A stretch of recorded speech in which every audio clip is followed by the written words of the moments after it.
Assalomu alaykum azizlar. Bugungi videomiz stiklaxoz yopishtirish haqida bo'ladi.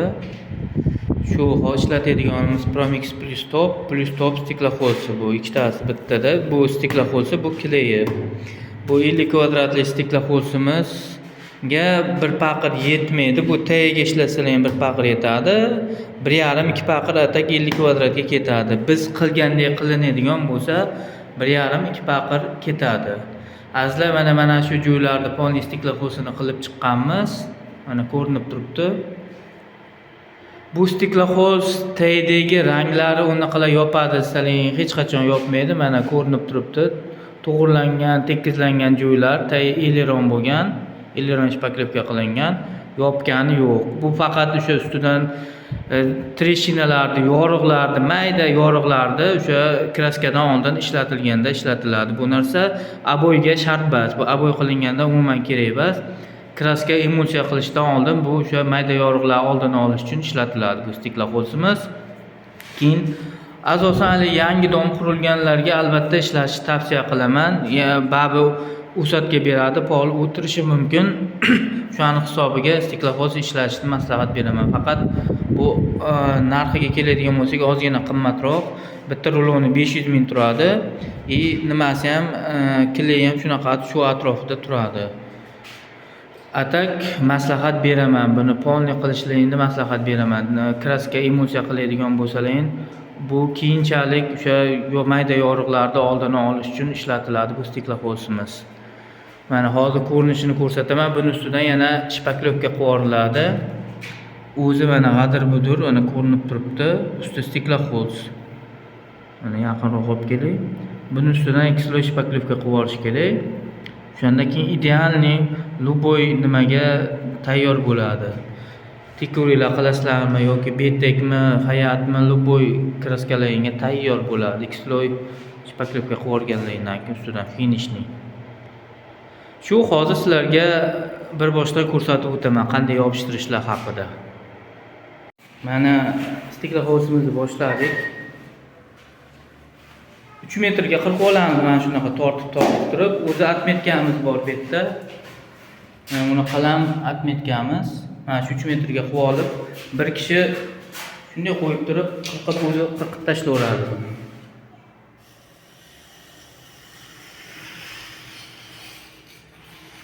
Devorga qo'yib qirqiladi mana shunaqa. Tepa u tomoniga biron nima bostirib qo'yib, bu 3 metrga rulonimizni xuddi shunaqa qilib tayyorlab olamiz. Keyin o'rab qo'yib qo'yamiz. Stiklaxozni boshlashdan oldin podgotovka qilib olamiz. Xuddi shunaqa qilib, mana bu yerda xuddi shunaqa 3 metrga qirqib tayyor qilib olganmiz. Iloho yiqilib tushibdi.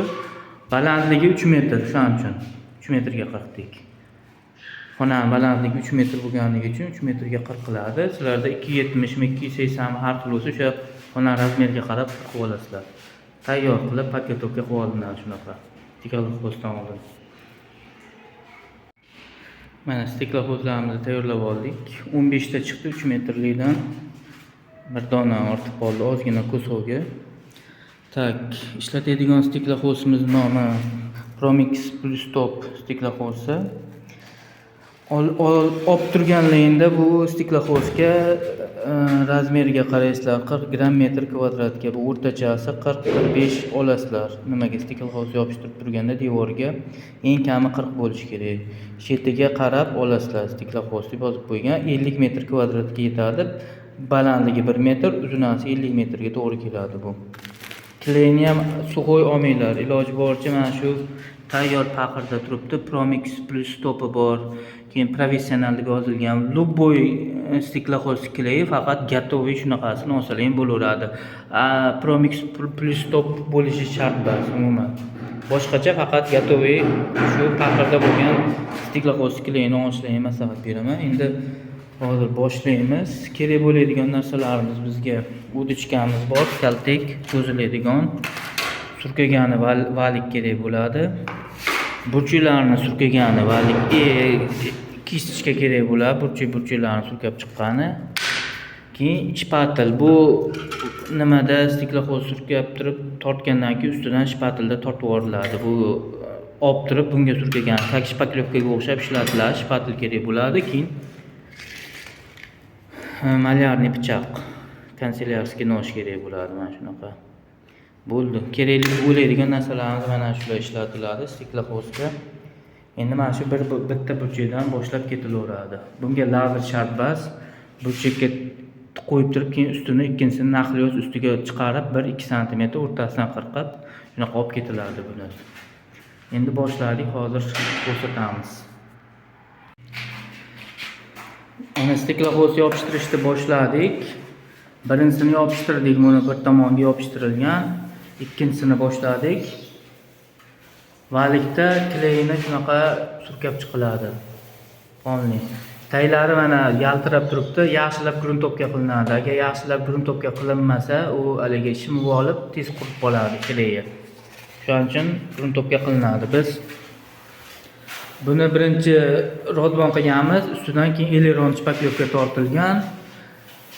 Nimasi ham, gruntopkasi ham eleron qilingan. Eleronda. Endi ustidan stiklofos klayini shunaqa tortib chiqiladi valikda.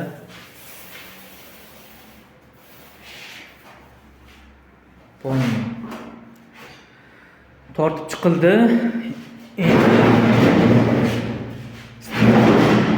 Stiklofos yopishtirishni boshlaymiz. Ustiga 2 sm o't qizdiriladi. Bu tomonga mana stiklofos turgan bo'lsa, ustiga chiqarib turib yopishtiriladi, yopishtirilib turganda.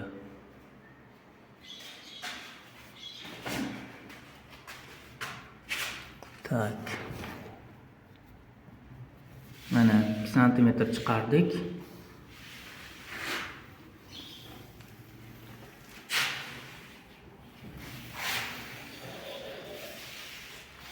Buni nimaga 2 sm chiqaramiz sizlar? Bir-biriga chokiga chokini qo'yish qiyin. Birinchidan vaqt ketadi, ikkinchidan keyin haliga shpaklyovka tortilganda ustidan nimasi bilinib qoladi. O'sha chizig'i bilinib qoladi. Shuning uchun ustiga 2 sm chiqarib yuboriladi.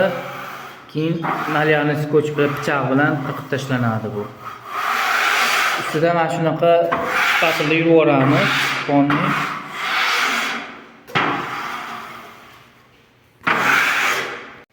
Mana ustidan yana kley berib chiqyapmiz stiklofos ustidan. Valikda.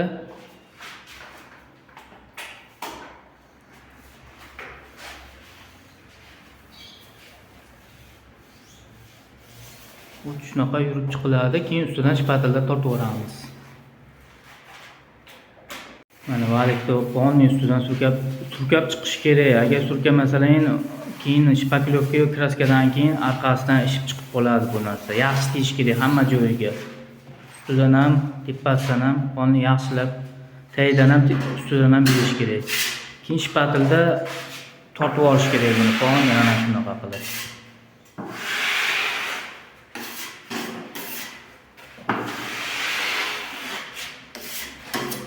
Shpatelda ezib tortilgan hisobiga bu ichlarigacha kiradi. Bu nimani? Stiklofos klayi. Tegmagan joyiga tortib berib yuboriladi shpatelda yana.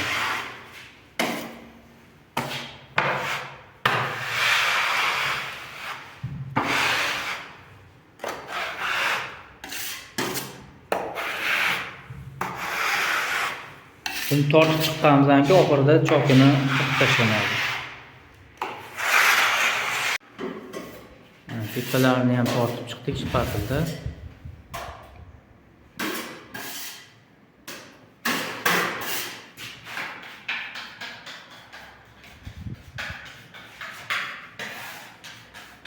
Yaxshilab berish kerak.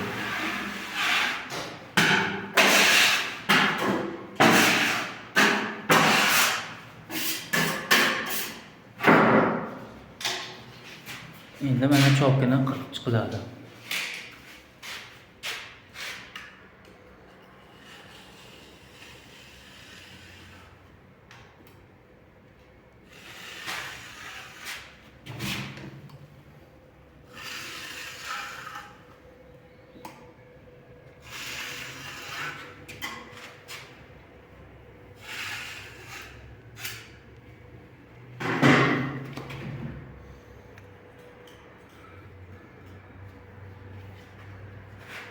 Bu ustidagisini olib tashlandi.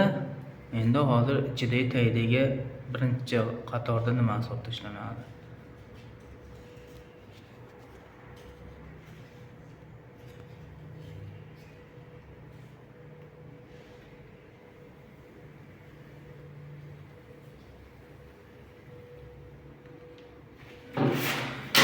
Sразу o'sha pastga tushmasdan ustidan tortib yuboriladi yana.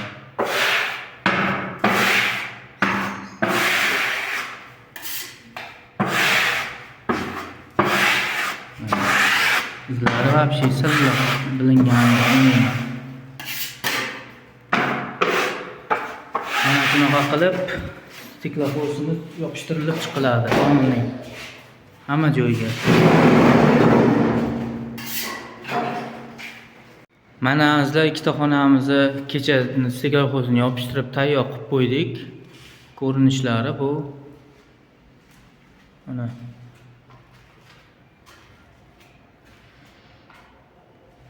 shpaklovkamizga tayyor bo'ldi. Keyingi sloyiga xuddi shu ko'rinishda bo'ladi.